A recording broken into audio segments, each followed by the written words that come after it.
तो नमस्कार दोस्तों, मेरा नाम है प्रशांत शर्मा और आज हम एनालाइज करेंगे HFCL लिमिटेड कंपनी को। बात करें तो कंपनी टेलीकॉम सेक्टर में काम करती है और कम्युनिकेशन और नेटवर्किंग के प्रोडक्ट कंपनी बनाती है। कंपनी काफ़ी अच्छा बिजनेस है इंडिया में भी और काफ़ी अच्छा कंपनी एक्सपोर्ट भी दूसरी कंट्रीज में करती है। और आज की इस वीडियो में इसी कंपनी का हम फंडामेंटल एनालिसिस करेंगे और डिटेल में हम कंपनी का फंडामेंटल एनालिसिस करेंगे। सबसे पहले हम कंपनी का पूरा बिजनेस प्रोफाइल चेक करेंगे, उसके साथ साथ पिछले 5 साल कंपनी के फाइनेंशियल चेक करेंगे, इसमें कंपनी के रेवेन्यू और प्रॉफिट के बारे में अच्छे से नॉलेज मिल सके। और लास्ट में हम कंपनी की वैल्यूएशन करेंगे कि आज की डेट में कंपनी का जो शेयर प्राइस चल रहा है वो इसकी अर्निंग के हिसाब से हमें सस्ते शेयर मिले या फिर महंगे शेयर मिले। दूसरी बात, ये जो वीडियो है हम अपने सब्सक्राइबर्स की डिमांड पे बना रहे हैं और अगर आप भी चाहते हैं हम आपके लिए किसी कंपनी का फंडामेंटल एनालिसिस करें तो हमारे वीडियो के कमेंट बॉक्स में आप उस कंपनी का नाम लिख सकते हैं और हम कोशिश करेंगे कि जल्द से जल्द वीडियो बना के आपको उसके बारे में इन्फॉर्मेशन दे दें। दूसरी बात, अब अपने अपने चैनल पे चैनल मेंबरशिप का ऑप्शन भी स्टार्ट कर दिया है, आप उसका बेनिफिट भी ले सकते हैं। उसमें काफ़ी सारी दूसरी फैसिलिटीज़ आपको मिल जाएंगी। आप ज्वाइन के बटन के ऊपर क्लिक करके उन सारी चीज़ों को भी चेक कर सकते हैं और हमारे चैनल को आप ज्वाइन भी कर सकते हैं। अब हम बात करते हैं अपनी कंपनी HFCL लिमिटेड कंपनी के बारे में।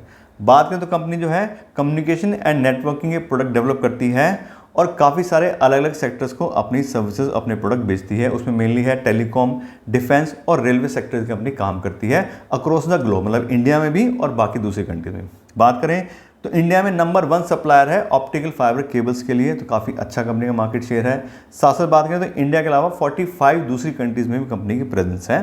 कंपनी के पास में 5 मैन्युफैक्चरिंग फैसिलिटीज़ हैं और 3 कंपनी उसमें रिसर्च एंड डेवलपमेंट के सेंटर हैं, जहाँ पर कंपनी अपने प्रोडक्ट्स को और ज़्यादा एनहेंस करने काम करती है। फिर बात करें सबसे पहले टेलीकॉम सेक्टर्स की, तो यहाँ से कंपनी को सबसे ज़्यादा रेवेन्यू होता है 96% का, तो कंपनी मेनली टेलीकॉम सेक्टर में ही काम करती है।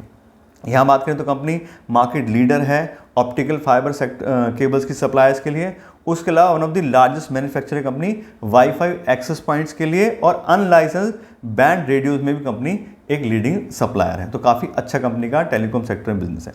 फिर बात करें डिफेंस की, तो डिफेंस से कंपनी को 2% करना होता है और यहाँ पे कंपनी कस्टमाइज डिफेंस कम्युनिकेशन के हिसाब से काम करती है, मतलब जो भी उनको प्रोडक्ट अपने हिसाब से बनवाने होते हैं उनके ऑर्डर के हिसाब से कंपनी यहाँ पे जो है उनको प्रोडक्ट सप्लाई करती है। फिर बात करें रेलवेज़ की, तो यहाँ पे भी कंपनी डिज़ाइनर है मॉडर्न कम्युनिकेशन सिस्टम की for metros, railway and flight line. तो इन सब के लिए कंपनी उनके हिसाब से जो भी उनको रिक्वायरमेंट होती है कम्युनिकेशन सिस्टम कंपनी बना के देती है और रेलवे से भी कंपनी को 2% होता है। तो बात करें तो कंपनी को टेलीकॉम सेक्टर से 96%, डिफेंस से 2% और रेलवे से भी 2%, तो टोटल 3 सेक्टर में कंपनी काम करती है। फिर बात करें कंपनी टेलीकॉम सेक्टर में कौन कौन से मेनली प्रोडक्ट बनाती है, तो कंपनी नेटवर्क प्रोडक्ट बनाती है, दूसरा ऑप्टिकल फाइबर और ऑप्टिकल फाइबर केबल दोनों चीज़ें बनाती है। बात करें नेटवर्किंग प्रोडक्ट की, तो इसमें company indoor and outdoor wifi access point company बनाती है, होम मैश राउटर्स हैं, 5G indoor and outdoor FWA CPE company बनाती है और इसके अलावा और दूसरे कई टाइप के राउटर्स और ईथरनेट की जो स्विचेस वगैरह कंपनी वो भी बनाती है। ऑप्टिकल फाइबर की बात करें तो काफ़ी सारे टाइप की अलग अलग कंपनी ऑप्टिकल फाइबर बनाती है। और डिफेंस सिस्टम की बात करें तो डिफेंस के लिए इलेक्ट्रॉनिक प्रोडक्ट्स कंपनी बनाती है, उसमें ग्राउंड सर्वेलेंस रडार्स हैं, थर्मल इमेजिंग कोर है, उसके अलावा थर्मल वेपन्स इन साइट्स कंपनी बनाती है। तो उनके हिसाब से कंपनी सारे प्रोडक्ट जो उनके रिक्वायरमेंट होते हैं उस हिसाब से पूरा करके देती है। फिर और भी बहुत सारी कंपनी चीज़ें बनाती है जो अलग अलग सेक्टर में अलग चीज़ें, जैसे एरो डिफेंस और एरोस्पेस और डिफेंस के लिए कंपनी केबल असेंबलीज बनाती है, ऑटोमोटिव केबल असेंबलीज कंपनी बनाती है, उसके अलावा नॉर्मल केबल असेंबलीज हैं, फाइबर टर्मिनेशन बॉक्स कंपनी बनाती है, जॉइंट क्लोजर्स कंपनी बनाती है। तो बहुत सारी जो अलग अलग बीच में चीज़ यूज होती हैं कंपनी उन सबको इंफ्रास्ट्रक्चर डेवलप करने का मेनली काम करती है। उसके बाद करें कंपनी की ऑर्डर बुक की, तो जून 2024 के हिसाब से बात करें तो कंपनी काफ़ी अच्छी ऑर्डर बुक है, काफ़ी अच्छे ऑर्डर्स का स्पेंडिंग है। 6,776 यानी लगभग 6,800 करोड़ के आसपास कंपनी ऑलरेडी ऑर्डर्स हैं जो उसको आने वाले टाइम में पूरे करके देने हैं। यहाँ बात करें तो 4,700 करोड़ के ऑर्डर जो कंपनी के पास में है वो गवर्नमेंट सेक्टर से आए हुए हैं और 2,000 करोड़ के आसपास के जो कंपनी के ऑर्डर्स हैं वो उसको प्राइवेट सेक्टर से मिले हैं। तो कंपनी गवर्नमेंट सेक्टर में काफ़ी अच्छा काम करती है और प्राइवेट कस्टमर कंपनी पास में है, तो दोनों ही सेक्टर में कंपनी काम करती है। फिर इसमें बात की थी कंपनियों से 5 ऑपरेशन मैन्युफैक्चरिंग फैसिलिटीज़ हैं, तो उसमें 2 तेलंगाना में हैं, एक चेन्नई तमिलनाडु में और दूसरा होसोर तमिलनाडु। 2 तमिलनाडु में हो गई, 2 तेलंगाना में है और एक कंपनी गोवा में फैसिलिटी है। तो कंपनी 5 मैन्युफैक्चरिंग फैसिलिटीज़ भी होल्ड करती है। उसके अलावा कंपनी एक्सपैंड कर रही है अपनी मैन्युफैक्चरिंग कैपेसिटीज़ को और कंपनी दिल्ली NCR के अंदर एक नया मैन्युफैक्चरिंग यूनिट बना रही है जहाँ पे कंपनी टेलीकॉम और नेटवर्क से रिलेटेड प्रोडक्ट बनाएगी। तो वही कंपनी का मेन काम है, तो उसके लिए एक नई फैसिलिटी भी कंपनी बना रही है। फिर बाद हम बात की कंपनी R&D में भी कंपनी काफ़ी अच्छा काम करती है। तो यहाँ देखिए तो 3 डेडिकेटेड R&D सेंटर हैं, उसमें एक बेंगलुरु में है, एक हैदराबाद में और तीसरा गुरुग्राम में, जहाँ पे कंपनी अपनी रिसर्च एंड डेवलपमेंट काम करती है। और टोटल यहाँ देखें तो 302 लोगों की कंपनी टीम है, उसमें से 127 लोग 5G प्रोडक्ट के ऊपर रिसर्च करते हैं, 96 जो है वो नेटवर्किंग प्रोडक्ट के काम कर रहे हैं, डिफेंस के सेक्टर के लिए 39 और ऑप्टिक फाइबर और ऑप्टिकल फाइबर के लिए 40 लोगों की टीम है। तो इस तरह से डेडिकेटेड टीम कंपनी ने बना रखी है अपने अलग अलग जो प्रोडक्ट के सेक्टर की बात करें तो उस हिसाब से, तो उसके ऊपर कंपनी रिसर्च एंड डेवलपमेंट का काम भी अच्छे से कर रही है। फिर बात करें कौन कौन से कस्टमर्स हैं, तो टेलीकॉम की बात करें लगभग सारे कस्टमर्स हैं यहाँ पे, जियो, BSNL, वोडाफोन, एयरटेल, सब लोग इससे अपना जो है प्रोडक्ट वगैरह खरीदते हैं। और उसके अलावा दूसरी बहुत सारी कंपनियाँ जैसे L&T है, इंजीनियर इंडिया लिमिटेड है, भारत इलेक्ट्रॉनिक्स है, HP है, बहुत सारी दूसरी और सरकारी और प्राइवेट कंपनी हैं जो इनसे माल खरीदती हैं। अब अगर ये बड़ी बड़ी कंपनियां, खासकर टेलीकॉम की बात करें, तो अगर ये सब कंपनी ऐसे प्रोडक्ट ले रही हैं तो कहने कंपनी के प्रोडक्ट अच्छे होंगे, उस प्रोडक्ट में दम होगा, क्वालिटी वगैरह सारे स्टैंडर्ड के हिसाब से कंपनी बनाती है, इसलिए ये सारे लोग इससे अपना प्रोडक्ट खरीद रहे हैं। तो कुल मिलाकर हमें क्लियर दिखाई दे रहा है कंपनी काफ़ी अच्छे प्रोडक्ट बनाती है और काफ़ी अच्छा कंपनी का बिजनेस प्रोफाइल भी है। फिर बात करें कंपनी के शेयर होल्डिंग पैटर्न की, किन किन लोगों ने अपना पैसा इस कंपनी इन्वेस्ट किया है, तो प्रोमोटर्स के पास में कंपनी लगभग 38% शेयर है, FIs के पास में 7% है, DIs और म्यूचुअल फंड के पास में 9% है और पब्लिक और दूसरे लोगों के पास में 46% के आसपास शेयर है। तो सभी लोगों ने थोड़ा थोड़ा इन्वेस्टमेंट किया है। FIDs की बात करें तो बहुत ज़्यादा इन्वेस्टमेंट नहीं है, 15% के आसपास स्टेक उन्होंने इसमें लिया है, तो उस हिसाब से देखें तो ठीक ठाक होल्डिंग FIDs की भी है। दूसरी बात, प्रमोटर्स के पास में जो 38% शेयर है उसमें से अप्रॉक्सीमेटली 45% शेयर उन्होंने प्लेज भी किया, यानी कि उन्होंने उसके अगेंस्ट लोन लिया हुआ है। तो कहने की कंपनी को पैसे की रिक्वायरमेंट है और अगर आउटसाइड मार्केट से वो लोन लेंगे तो ज़्यादा रेट ऑफ इंटरेस्ट मिल रहा होगा, तो मे बी इसलिए प्रमोटर्स ने ये अपने शेयर प्लेज करके वहाँ से लोन लिया है।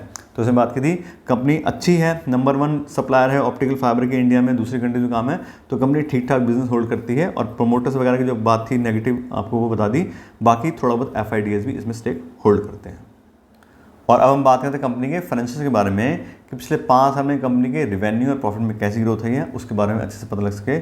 उसके लिए पिछले 5 साल कंपनी का फाइनेंशियल डेटा हम चेक करते हैं। और सबसे पहले हम देखें कंपनी का रेवेन्यू, तो 2020 में कंपनी ने था 3800 करोड़ के आसपास और 2024 में चेक करें तो 4400 करोड़ पे कंपनी का रेवेन्यू आ गया है। लेकिन यहाँ आप देखें तो बहुत ज़्यादा ग्रोथ कंपनी के रेवेन्यू में नहीं आई है। पिछले 5 साल में सिर्फ 4% के CAGR से कंपनी में ग्रोथ आई है, तो बहुत ज़्यादा कस्टमर एक्विजिशन अभी कंपनी नहीं कर पा रही है, कहीं ना कहीं उसको कॉम्पिटिशन आ रहा है। और बात करें तो ऑप्टिकल फाइबर की जो मेनली बात है, तो ग्लोबल डिमांड भी काफ़ी कम हुई है अभी ऑप्टिकल फाइबर की, उस वजह से भी कंपनी को इम्पैक्ट यहाँ पे 2024 में मेनली देखें तो कंपनी का रेवेन्यू कम हुआ है, पहले फिर भी काफ़ी अच्छे से इंक्रीज हो रहा था 2023 तक। फिर बात करें कंपनी के ऑपरेटिंग प्रॉफिट की, तो कंपनी अच्छा ऑपरेटिंग प्रॉफिट मार्जिन मैनेज कर रही है। पिछले 5 साल देखें तो 13% काफ़ी अच्छा कंपनी का ऑपरेटिंग प्रॉफिट मार्जिन है, जिस हिसाब से सेक्टर में काम करती है, तो कंपनी का ऑपरेटिंग प्रॉफिट ठीक है। फिर देखें नेट प्रॉफिट, क्योंकि कंपनी का ज़्यादा रेवेन्यू ही इंक्रीज़ नहीं हुआ है और ऑपरेटिंग प्रॉफिट भी स्टेबल सही है, तो ऑपरेटिंग प्रॉफिट अगर बढ़ जाए कंपनी का तो फिर भी एक बार होता है कि ठीक है कम सेल में वो ज़्यादा प्रॉफिट निकाल लेंगे। यहाँ आप देखें तो ठीक ठाक ही कंपनी का प्रॉफिट भी इंक्रीज़ हुआ है। पिछले 5 साल में देखें तो 9% के CAGR से कंपनी का प्रॉफिट इंक्रीज़ हुआ है, क्योंकि प्रॉफिट डिपेंड करता है सेल्स के ऊपर, तो सेल्स ज़्यादा नहीं इंक्रीज़ हुई, इसलिए कंपनी का प्रॉफिट भी ज़्यादा बढ़ा नहीं है। फिर बात करें कंपनी के फ्री कैश फ्लो की, तो पिछले 20, 21, 22 इसमें थोड़ा बहुत कंपनी में फ्री कैश फ्लो अवेलेबल था, उसका 2023 और 24 की बात है नेगेटिव फ्री कैश फ्लो गई है, तो कंपनी बहुत ज़्यादा अभी फ्री कैश फ्लो मैनेज नहीं कर पा रही है। जैसे मैंने बात की थी, जो छोटी कंपनियां होती हैं, ये भी स्मॉल कैप कंपनी है, उनको बार बार पैसा अपने बिजनेस में इन्वेस्ट करना पड़ता है, कभी एक्विजिशन करनी है, कभी कैपिटल एक्सपेंडिचर कोई आ गया, तो यहाँ पे देखें तो उसी हिसाब से इस कंपनी के फाइनेंशियल्स हैं और कंपनी ज़्यादा फ्री कैश फ्लो मैनेज नहीं कर रही है। तो अगर ज़्यादातर कंपनी ऐसी होती हैं जो नेगेटिव फ्री कैश फ्लो होते हैं, तो बहुत ज़्यादा अट्रैक्टिव मुझे नहीं लगती हैं, हम उसमें इन्वेस्टमेंट करने से अवॉइड ही करते हैं, और वैसे यहाँ पे दिखाता है। फिर जब बात करें डिविडेंड की, तो अभी कंपनी में ज़्यादा फ्री कैश फ्लो अवेलेबल ही नहीं है, ज़्यादा पैसा कंपनी पास है ही नहीं, तो कंपनी ज़्यादा डिविडेंड पेमेंट भी नहीं करती है। 8-9% की एवरेज आ रही है पिछले 5 साल की, तो मामूली सा थोड़ा बहुत कंपनी डिविडेंड पेमेंट करती है। फिर बात करें डेट बाय इक्विटी की, तो 0.25 कंपनी का डेट बाय इक्विटी, यानी कि 25% उसने लोन लिया हुआ है अपने 100% इक्विटी अगेंस्ट, तो बहुत ज़्यादा कंपनी लोन तो नहीं लिया हुआ है, लेकिन कंपनी का इंटरेस्ट कवरेज भी कुछ खास नहीं है। कंपनी का इंटरेस्ट कवरेज आ रहा है 4 टाइम्स, यानी कि 4 गुना पैसा उसके पास अवेलेबल है उसके इंटरेस्ट को पेमेंट करने, जो हर साल उसको पेमेंट करना पड़ता है, जबकि 5 या 6% पैसा हो तो वो ज़्यादा बेटर रहता है। उसके अलावा जब हम बात की थी कंपनी के जो प्रोमोटर्स हैं उन्होंने अपने शेयर भी प्लेज किए हैं 45%, तो कंपनी देखें तो हाई डेट भी होल्ड करती है। फिर बात करें रिटर्न इक्विटी की, तो पिछले साल की कंपनी का रिटर्न इक्विटी आ रहा 9% का और पिछले 5 साल की एवरेज भी 12% की आ रही है। तो कंपनी आरओए के मामले में थोड़ी कम है।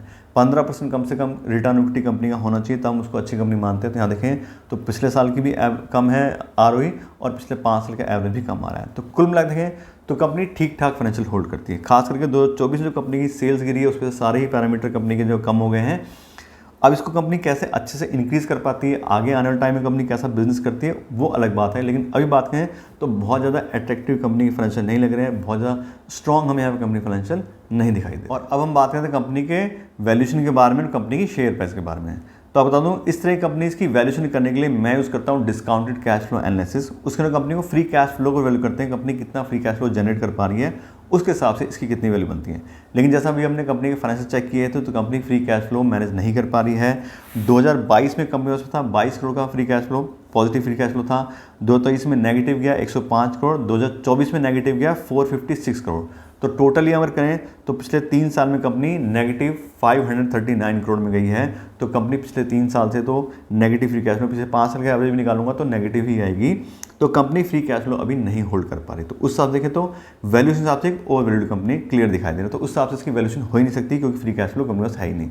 तो अब इस कंपनी को हम प्राइस बाय अर्निंग रेशियो हिसाब से और प्राइस बाय बुक वैल्यू के हिसाब से चेक कर लेते हैं। उसमें हम इसको प्रॉफिट के ऊपर वैल्यू करते हैं। हमने यहाँ पे देखा था तो हम फ्री कैश फ्लो को वैल्यू करते थे, लेकिन प्राइस बाय अर्निंग रेशियो में जो अर्निंग की बात हो रही है वो कंपनी का प्रॉफिट होता है। तो उस हिसाब से एक बार चेक कर लेते हैं। तो पहले चेक करते हैं कंपनी का शेयर प्राइस। तो अभी कंपनी का शेयर प्राइस आ रहा है 143 रुपीज़ के आसपास। यहाँ देखें तो ये जो कंपनी का 143 का जो प्राइस है ये 52 वीक हाई के आसपास चल रहा है। कंपनी का 52 वीक हाई था 146, तो कंपनी 52 वीक हाई के प्राइस के आसपास अपने शेयर ट्रेड कर रहे हैं उसके। तो कंपनी क्लियर हमें दिखाई दे रही है over price company. Price by earning ratio भी कंपनी का देखेंगे तो 55 का आ रहा है, जबकि इंडस्ट्री की प्राइस बाय अर्निंग रेशियो 38 की है। कंपनी का जो प्राइस है बुक वैल्यू है वो 5.2 का आ रहा है, इंडस्ट्री का प्राइस वैल्यू 4.5 है। तो दोनों ही पैरामीटर हिसाब से कंपनी ओवर प्राइस कंपनी। और जैसे हम बात की थी अभी कंपनी अपने पीक पे चल रही है। इस साल का जो कंपनी का 52 वीक हाई है उसके आसपास कंपनी के शेयर ट्रेड कर रहे हैं। तो मेरे हिसाब से भी सही समय नहीं है इस कंपनी में इन्वेस्ट करने के लिए। कभी भी शेयर प्राइस बढ़ा है तो वो कम हो सकता है। स्मॉल कैप कंपनी है, आज लोगों के सेंटिमेंट उसके साथ में है, ठीक है 5G आ गया है, उसके हिसाब से आगे सब चीज़ें बनेंगी तो इस तरह की टेलीकॉम कंपनीज़ को और ज़्यादा ऑर्डर्स वगैरह मिलेंगे, वो सब चीज़ें ठीक है। लेकिन अब इतने ज़्यादा ओवर प्राइस पे अगर कंपनी इन्वेस्ट करेंगे तो बहुत ज़्यादा हमारा रिस्क इंक्रीज़ हो सकता है। जैसे हमने पहले देखा कंपनी का 2024 में भी रेवेन्यू कम हो गया, काफ़ी चीज़ें कंपनी को ऑलरेडी फेस करनी पड़ रही होंगी। तो उस हिसाब देखें तो मेरे हिसाब से अभी सही समय नहीं इस कंपनी में इन्वेस्ट करने का। दूसरा, ऑलरेडी काफ़ी रिटर्न ये जो शेयर्स हैं वो अपने एग्जिस्टिंग इन्वेस्टर को दे चुके हैं। बात करें तो पिछले 6 महीने में कंपनी का जो शेयर प्राइस है वो 38% बढ़ा है। एक साल के अंदर डबल प्राइस हो गया शेयर्स का। एक साल पहले 70 रुपये के आसपास के शेयर ट्रेड करते हैं, अब 140 के आसपास आ गए। तो ऑलरेडी काफ़ी ज़्यादा रिटर्न अपने एग्जिस्टिंग इन्वेस्टर को दे चुके हैं। तो इस समय मेरे हिसाब से अगर नई एंट्री मिलना चाहते हैं तो हमें थोड़ा वेट करना चाहिए। जब प्राइस का डाउन आ जाए तब हम इसमें एंट्री ले सकते हैं। 52 वीक लो की बात करें तो 62 के आसपास का 52 वीक लो था, तो वो हो सकता है फिर से दोबारा चीज़ें आ जाएँ, तब इसमें एंट्री लें तो ज़्यादा अच्छा रहेगा। दूसरा, कंपनी अच्छी है, नंबर 1 कंपनी ऑप्टिक फाइबर की, वो सब चीज़ अच्छी है, कंपनी का बिजनेस पॉइंट ठीक था, लेकिन फाइनेंशियल में चेक किए थे उतने ज़्यादा अच्छे वो नहीं है। तो पॉजिटिव नेगेटिव सारी कंपनी के साथ पॉइंट है। और इस कंपनी को इतने ज़्यादा ओवर प्राइस में इन्वेस्ट करेंगे तो बिल्कुल मेरे हिसाब से कहीं ना कहीं रिस्क बढ़ेगा। बाकी ये मेरा पॉइंट ऑफ व्यू है, आपको क्या लगता है आप उस हिसाब से एक कंपनी की डिटेल चेक कर लीजिए, जो आपको ठीक लगता है उस हिसाब से आप इन्वेस्टमेंट के लिए देख सकते हैं। दूसरी बात, अगर आपने ऑलरेडी इन्वेस्ट किया तो आप देखिए शेयर प्राइस काफ़ी ऊपर चल रहा है। अगर थोड़ी बहुत प्रॉफिट बुकिंग आप करना चाहते हैं कर सकते हैं, नहीं तो उसको लंबे टाइम के लिए होल्ड करेंगे तो कंपनी अच्छी है तो मे भी आने वाले टाइम में और ज़्यादा आपको बेनिफिट्स में हो सकता है। तो इससे बात करें तो कंपनी के बारे में आपको डिटेल नॉलेज दे दी है। आशा करते हैं आपको वीडियो अच्छी लगी होगी। अगर आपको वीडियो अच्छी लगी हो तो उसको लाइक और शेयर जरूर कीजिएगा। और अगर आप मेरे चैनल पर नए हैं तो मेरे चैनल को सब्सक्राइब कर लीजिएगा। Thank you so much.